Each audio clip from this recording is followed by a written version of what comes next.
Hey, let this shit ride, Tay. I think we're good. Yeah. Hi, everyone. We're not meant to live life like this. The fact that we are so overworked, we are so exhausted, the politics of exhaustion are so intentional. They want us to stay exhausted so we don't have the capacity to either create a new world and a new life or even just imagine other possibilities. We're getting up at 6 a.m., if not earlier, getting dressed, getting ready, commuting, working till 6 p.m., commuting back home, making dinner, doing a little laundry, sitting on the couch and numbing out maybe for 2 minutes, and then going the fuck to sleep and doing it all over again. And then when you throw kids into the mix, how do parents do it? How do parents do it? Yeah, no, that's some real spit right there, man. That's some real spit. I mean, the whole idea is just to really keep on that hamster wheel and just be in survival mode. Because when you're in survival mode, that's all you're thinking about is how can I pay the next bill. You're not really thinking long term. You're stuck. You can't have visions. You can't have dreams when you're in survival mode. You just wake up and you're literally like robotic. I mean, I'm sure you guys have been there before, like where you're just, or if you're currently there, like you're just literally, it's like clockwork because you just have to do it, and your body's like literally forcing you to do it. You know what I'm saying? So, and there's really no time for thinking or any long term thinking in that regard, and that's really bad. Homelessness wasn't even a thing until the 1600s. What do you mean the origins of homelessness can be traced back to colonial America? And the best that Western leftists can do is just argue that we need affordable housing. No, you shouldn't be paying for shelter. Because we weren't doing that for years. Until this fuck-ass country was created. Like this. Really? So you telling me back in Europe or any other place in the world outside of the New World, right? Even like Mesopotamia, the Sumerians, the Asians back in the day, the dynasties, none of them paid for housing? I don't think so, bro. I think that's cap. Solutions aren't even like solutions. They're band-aids on gash wounds. Like the jugular has been split open and everyone just put some ice on it. It genuinely makes me so mad because it's like, you think we were doing that for thousands of years? The indigenous peoples of this continent, of the Americas, Africa, Australia. Like, do you think that our ancestors were paying some random bozo that has nothing to do with them every single month just to have a roof over their head? That shit is an export. Feudalism, landlords, like that is a colonial export. We were not doing that since the beginning of time. If you needed a place to live, you would build a house and you would live there until you didn't. And it blows me because it's like, even if you suggest, hey, no one should pay for housing because we all needed to live, people look at you like you are crazy. Like, people will fight you on that. Okay, cool, affordable housing, but that's not gonna stop the upward tick of capitalism because there's no end goal. It's just continuous extraction and exploitation and making money until infinity, until we're all dead. So let's skip all that, get back to how we were living, and maybe take care of the collective. No, people will literally look at you like you're insane. This is why decolonization is the true path towards liberation, because this collective memory wipe prevents so many people from actually genuinely fighting for a completely free world. It convinces the collective that the best we can all fight for is scraps, reform, instead of getting to the root and the heart of all of these issues and destroying and dismantling all of it. Even without all this historical context, if you just simply say no one should be on the street, no one should have the power to put anyone on the street because we all need housing to survive, there will be somebody being like, actually, regardless if they're a landlord or not, because they believe in capitalism. And I'm one of those people, because actually that's how that's how a society is productive. So I understand why the oligarchs, at least in this situation in the United States, are, they do that. It makes sense. If no one had to work for housing, then, when you have to go get repairs done for your car, how many people would be actually there to actually help you out? When you get sick, how many doctors would actually be there? Those guys who cash you out at the register at Walmart, how many people would actually be there if they didn't have to work? So she sounds kind of stupid, if I'm going to be real. She said all that to really say nothing at all. She's kind of doing a word salad, kind of mumbo jumbo. But I do believe in capitalism. It's just there's things about capitalism that I do not like that we can discuss in another video. But I do believe in capitalism, and that's my stance. And at the end of the day, the way this is designed is so a society can be productive. No one had to work, then, I mean, come on, bro. Like, it just doesn't make sense. No society would ever work like that. They have class aspirations. It's just delusional. And there's a lot of these type of chicks, bro. They pretty much are socialists, bro. You know, at the end of the day, like, they just want free handouts, bro. They want free. They just want to be able to get a reward for just existing. That's their mentality. You know what I'm saying? And I don't agree with it. And on top of that, like I said, she said a whole lot of things just to really say nothing at all. She's sounding smart, but she's not really saying anything. Her there's no real message besides she would like to be a bum, and she would like to live life without having to work. All right, then go find you a man, a high value man, bro, that will lock you down, bro, and you can stay at home. Even settler colonization can do backflips for them, or will eventually one day. And for that, they're fighting for everyone to struggle. Like, you want to struggle. Like, what? Like, for the folks that are like, oh, we just need $300, $400 rent. Again, I understand that sentiment, but even when rent was $400 or $300, people were still homeless. People still were on the street back then. And that alone is why no one should pay for shelter. No one should pay for housing. That's the crazy answer. No one should pay for housing because we all needed to survive. But we can't have that because capitalism requires poverty to function and for people to struggle. So it can hold that over your head and be like, see, you must work unless you want to be like that. Poor people gotta exist for capitalism to keep going. And instead of everyone being like, okay. Well, if you understand the system of capitalism, it actually rewards people fairly. It's just we're not taught in school how capitalism really works.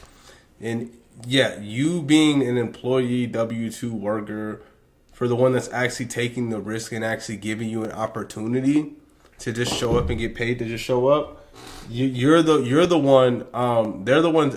You're essentially. God damn it! I lost my train of thought because dog, go take that over there. Let's continue this. Stop that. Let's not pay for housing. Let's not have rent. Let's get rid of landlords because that shit was not even a thing anywhere else besides Europe. You're the crazy bitch. You're the weirdo. We are so disconnected and more your message didn't land, bro. And more depressed than ever before because we are no longer living in spaces where we are connected to the land and being a part of community. For the majority of human existence, and we've been around maybe 200,000 years, maybe a bit less, maybe a bit more, we were hunter-gatherers. We lived in small communities, around 150 people who were nomadic. Then about 12,000 years ago we started farming, which meant we could stay in the same place, and also meant we could organise into larger structures like countries, nation states. And then really recently, 200 years ago, we started industrialising, and then a blink of an eye ago, within my own lifetime, we had the digital revolution. That pace of change has been phenomenal. Just the pace of change over the last 20 to 30 years has gone beyond anything that our species has ever experienced. And now we're in a place where we're being bombarded by stimuli coming in all directions, all of it competing for our attention. We're having every event, every existential crisis being live streamed to us and beamed onto devices in our hands. Every time we leave the house, there are advertisements, and our towns and cities, our architecture is structured in a way to get us to spend money and to consume. And then in the world of work... See, this is an example of speaking clear and actually having a message, bro. Like, that other chick, she wasn't really saying nothing, bro. And look at how this guy's not trying to act smart. He's not trying to act smart. He's just saying a concise message that even a dummy can understand. That's how you know you're really smart. Because what she was saying, bro, most people, it would have went over their head because she was just sounding smart. Most of us have very little control over what we do in work and how we do it. I have to disagree with that one. That's a limiting belief. But there is some validity to it. There's some validity to it. A lot of people are automatons.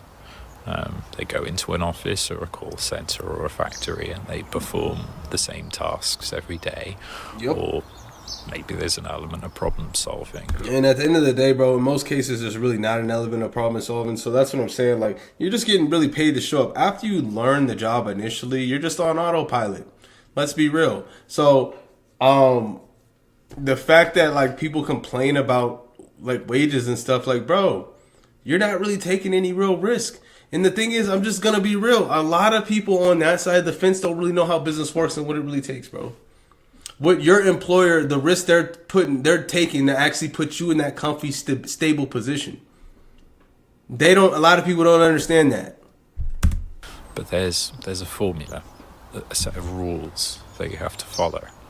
There's no room for putting any of yourself into it or any of your own sort of creativity into it.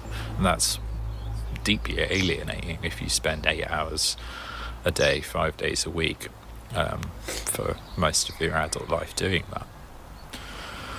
So I guess, like, what I'm really trying to say is it's okay to feel crap about that. It really is.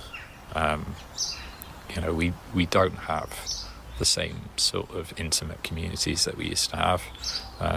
All the data suggests people are becoming more lonely. People are becoming more anxious. People are becoming more sad.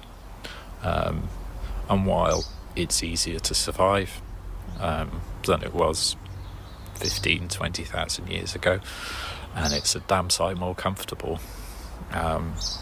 Comfort and ease aren't always prerequisites to living a fulfilled life. Facts. It helps, but you need that other stuff as well. You need community, and you need a sense of meaningful security. I'm not just talking about physical security, I'm talking about psychological security, where you're not questioning your role and your value in your community constantly, where your social bonds are secure, that kind of thing. I would argue that in our society today, we've lost touch with that, and the sort of levels of estrangement and alienation that have been ingrained and hardwired into our psyche now are so profound we can't even probably guess at it and the effect that it's had on us. There's probably nothing wrong with you.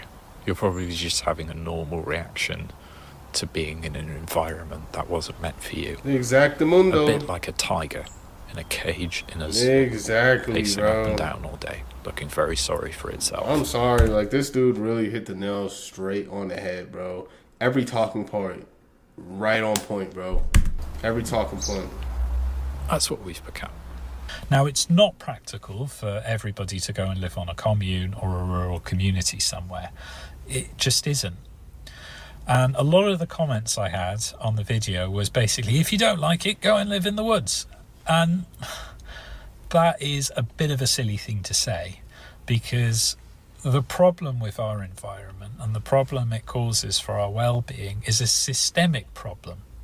And when you say to somebody, if you don't like it, go and live in the woods, other than the practical impossibility of that for many people, what you're doing is you're transferring all the responsibility for a systemic issue to the individual, when really it's a problem that we need to think about and solve collectively. This guy actually has a brain. You one person on TikTok that actually has a brain. I love it. 3 things that we can think about and talk about to improve the environment we've already got.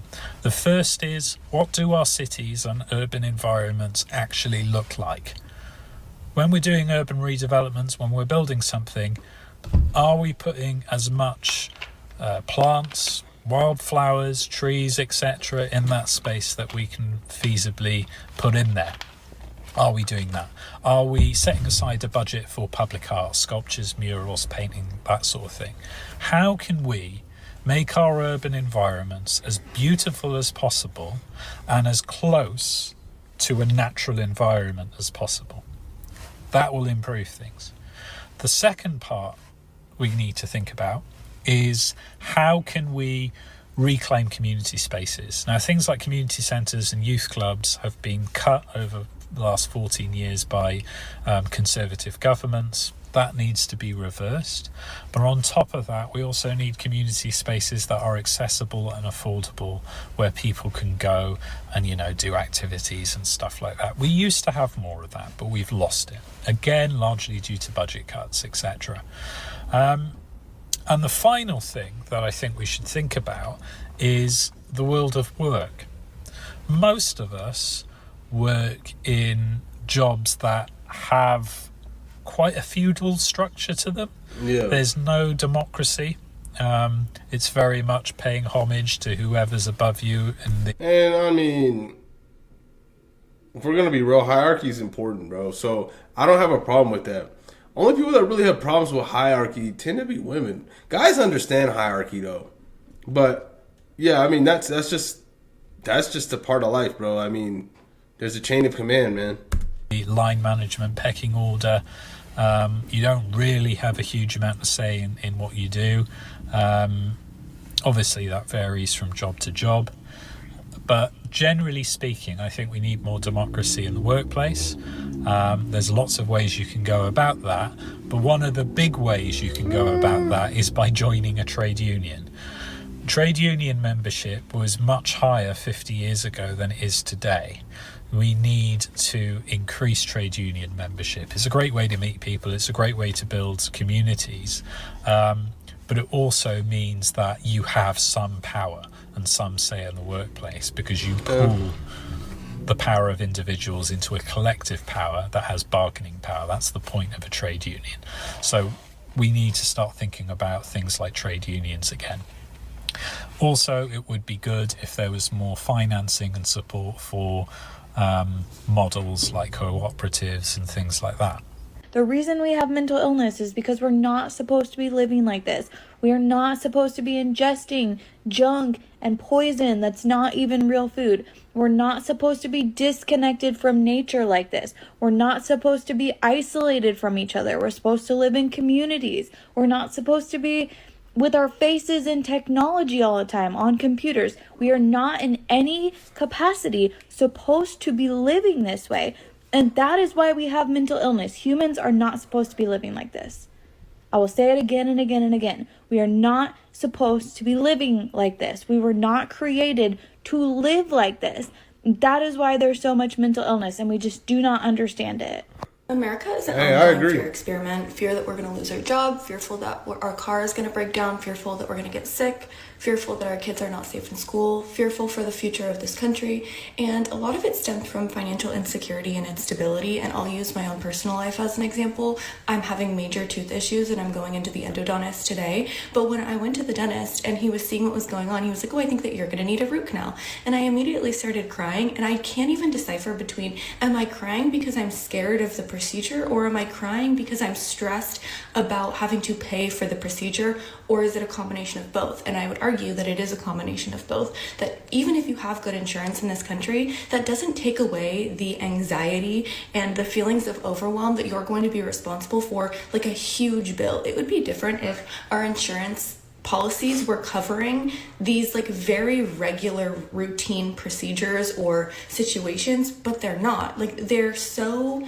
taxing on us financially that it becomes so overwhelming, and then I believe that that stress is making us even more sick. Oh, I will never forgive the U.S. education system for the Pavlovian conditioning that created my worst personality trait. 22 years of life, I was taught that if I work really hard for 9 months, I will be rewarded with 3 months of enjoying sunshine, long nights, and doing whatever I wanted. And the moment that I'm old enough to make my own decisions and have my own money, to have my own fun, it's ripped out from underneath me, and I'm taught that I have to go to work for 5 days a week every single month. How is that fair? How is that fair? Have you ever tried to send an email when the sun is shining? Of course you have. It's nearly impossible. So trust me when I say I will be the first to file this class action lawsuit, and I cannot wait for the rest of you to join me. Do you ever feel like what the fuck you don't have much to live for, but you're not necessarily sewer sliding?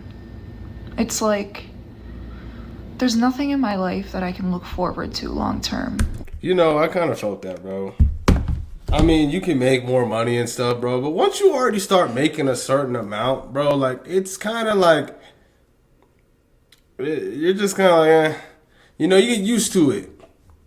You know, and that's another thing about getting older. You already kind of experienced a lot of things. So there's not really too much you're looking forward to.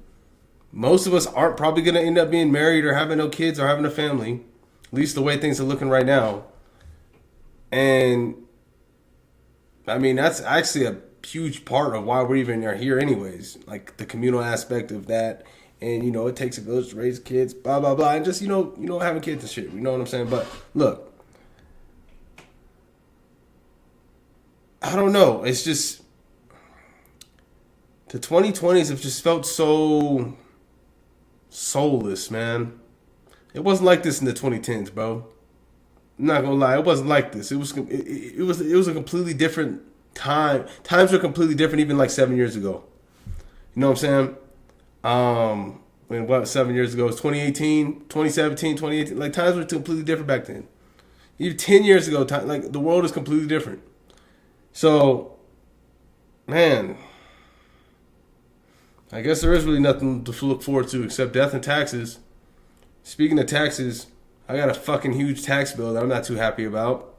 But, shit, either I don't pay and they, yeah, you know what I'm saying? Like, it is just a fear tactic, you know, at the end of the day, because I don't feel like any American citizen should really even be paying taxes. But we all do it because we fear the consequences of not doing it. Like, I can find things that excite me or make me happy or that I'm thankful for in my day-to-day life, but there's nothing in the long run that feels worth it, you know? It's like, there's not a single career that sounds fulfilling to me or anything that I really want to do long-term that I'm passionate about to make a career. I wake up alone, I go to sleep alone. Where's my phone going? Even my phone is trying to leave me, yo. Like, I don't have a great relationship with my family. I am single and my mental health issues will not allow me to be in any sort of healthy relationship. Okay, now we're talking modern women red flags. But at least she's being real, though. She's being honest. At least she's keeping it in the stack. Don't have friends by choice because I don't trust people, but it's just like the only thing that really keeps me going is being a Muslim and knowing that I just have to, and I just have to keep. You just, you can't kill yourself, and I'm Muslim too, so even though sometimes I be cussing like a sailor, I'm trying to work on it. All right. I mean, she seems cool enough. I mean, I'd rock with her, She's an attractive Middle Eastern woman. Like, I don't know I don't get where people's mental health problems come from, She looks like she has a good life. She don't look like she's struggling, But you don't know. That's the thing. You don't know. You don't know what people really going through, So, yeah. Keep on keeping on. And trying the best that I can and continue to grow, but it's like I'm not going to end it, but I can't fucking wait for it to end. You know what's crazy, bro? I catch myself saying, like, if I died tomorrow, I would be at peace with it. And I still take that stance, bro, because nothing really in this world, under this sun, bro, really matters at the end of the day, bro. Like, even if you're rich, you get everything you want, it's just a blimp in eternity, dude. I do believe in the afterlife and all that stuff, man, and I think this life is, like, just a little snapshot, bro. I mean, I don't think, I just, like I said, if anything, as crazy as this may sound, people that actually die young may just be the luckiest people. Because life is, one thing that is guarantee you is pain and suffering. And they just had to go through less of it. So, People are like, oh, it's a shame that they died so young. Life's a gift. Is it really a fucking gift? You know, it's kind of crazy me saying this, right? I just said I'm Muslim, but like, this is real rap. Like, is life really a gift? In this corrupt world we live in, is this really a gift? I don't know. I'll just hold that with you. Think about that. Is this really a gift? It was decided that the best thing you could possibly be as a human being is a hard worker. To the point where we basically fear not being considered a hard worker because that means... Yeah, and a hard worker just makes... Yeah, you know, slaves are hard workers too, so I don't see how that's such a touted position to be in. It's just brainwashing. Means we're not a good person. This mindset serves a purpose, and that purpose benefits someone, but it's not you. This mindset of I have to be a hard worker or else I'm not a good person works with the fear of losing your job and not being able to pay your bills. And those things work really well together to make you think that you need to be personally responsible for your work, because if you're not, you're either lazy or you're going to get fired, or both. Now, I'm not saying don't care about your job and don't do any work ever. I'm just saying you're not personally responsible for the success of the company. They're not paying you enough to be stressing on your own time. You already give them 40 hours of your life every week. Do not give them more than that. You can show up to work every day, do your job, and then clock out physically and mentally. You're not a bad person for not making work your entire identity. You are so much more than your job, and your value is not based on how hard you work. It can just be something that you do that allows you to live the rest of your life, that allows you to do what you actually want to do. You're not going to get fired for not being stressed about your job. You're allowed to make mistakes, and you're allowed to clock out for the day mentally and go home. When you get to the end of your life, you're not going to be thinking about how hard you worked. You're going to be thinking about all the things you wish you did instead of stressing about work and working hard and striving to be considered a hard worker. Your purpose in life is not to work hard. You're here to experience. You're here to feel good. You're here to do what you want to do. So go have those experiences. This is your permission to stop stressing about work so much. It's not that big of a deal. It's not that serious. That's not why you're here. We were never created to survive. We were created to thrive. Everything about the creation is created to thrive. It's created to go day by day by day by... Yeah, I mean, that's what the market makers want. And that's what I call like the oligarchy or the elites, you know, in, you know, the United States, like, you know, or what, you know, people in like the stock market or crypto call the market makers, bro. They don't want everyone to win. That's why the market makers are fucking with a lot of people in crypto, cause a lot of fear. And at the end of the day, fear is the, you know how they were saying, like that one lady was talking about fear? Fear is by far the biggest motivator in a human being. Fear and pain is the highest motivator in a human being. So of course they're gonna keep you scared. Day, and it makes sense, right? Fear, lack, scarcity, anxiety, depression stops the thriving. It turns it into surviving, which then makes it die off. We were never created to survive. We were created to thrive. You were created to wake up to see every synchronicity in your life that will be able to show you the light.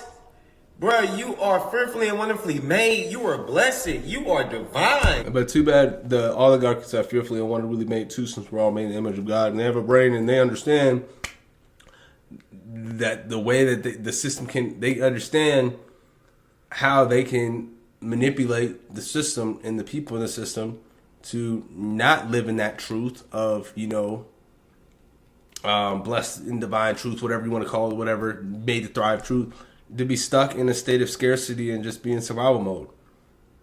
Because everyone, and here's the thing, and I don't know if this is true. Can everyone truly win?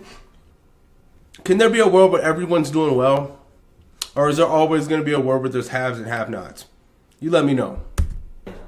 You sassy motherfucker, you pretty motherfucker, you. All right, I think we had enough of this though, because I'm tired of hearing this guy yell at me.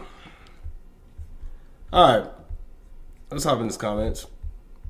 This is what I've always known, have always been fighting for, and will continue to fight for, because no matter how many people try to convince me otherwise, I've always known this is the truth. Join me in creating the reality we deserve. I mean, you guys got to learn. Capitalism requires poverty to function. I mean, look, at the end of the day, the same people complain about capitalism, bro, can actually have capitalism work in their favor. I'm glad the algorithm is finally pushing the content I need to see and letting me know There are others out there that see the reality. I mean, at the end of the day, most people see the reality of this world, bro. Most people aren't dumb. I mean, this is the information age. Most people see the reality of this world. It's just a matter of what do you do with the information. Because you're not going to change the system. You can make all these TikToks all day and have a huge following. You're not going to change the system. The system is here to stay. It's a matter of, look, don't hate the player. Don't hate the game. Learn the rules so you can win. Okay? White American here. I spoke to an Uber driver from a country in Africa. He said they don't have homeless there because their communities take care of people. I was genuinely shocked. Yeah, I mean, it makes sense. I mean, it's just like death to family, individualism, and egotism in America. I mean, that's what America is. People will complain like this, but continue feeding the system by having kids who are bound to suffer the same fate as their parents. Only worse for those kids as time goes by and things get worse. Yeah, I'm not gonna lie. I feel like a lot of people shouldn't have kids, and they kind of do it for their own selfish reasons. I thought it was insane that working parents managed to raise families in 1985. 30 years later, I blame no one for looking at parenthood as an impossible living condition. Unless you're born with a golden spoon, silver ain't gonna cut it these days. I mean, that's just the poverty. That's just a bad mindset, bro. I think most people can do it. Most people can make it and stuff, but they'd rather just complain, bro, instead of thinking about solutions. I'm just gonna keep it a buck, bro. Most people ain't built it. Most people ain't even built to be able to take advantage of the opportunities that are actually in front of them. I'm just keeping it real, man. I guess someone's got to keep it real. What they're saying is talking valid points, but to be up here and say that, like, there's no way anything could ever happen for you and all that stuff, like you're cooked. Maybe, okay. Nah, that even by that logic, that wouldn't make sense too. I was gonna say maybe like dating nowadays. Okay, maybe I'll give you a pass with that, but really not even, bro, because there's chicks out there that'll rock with you. It's just you're gonna have to sift through a lot of them. And it's just a delusion that a lot of these chicks, bro, is absolutely insane. So like it's like almost not like you're not really dealing with other human beings at this point. You're just dealing with, I don't know. But that was a little tangent. If you guys like this video, I mean, why wouldn't you? Just subscribe, and I'll catch you guys in the next one. Peace.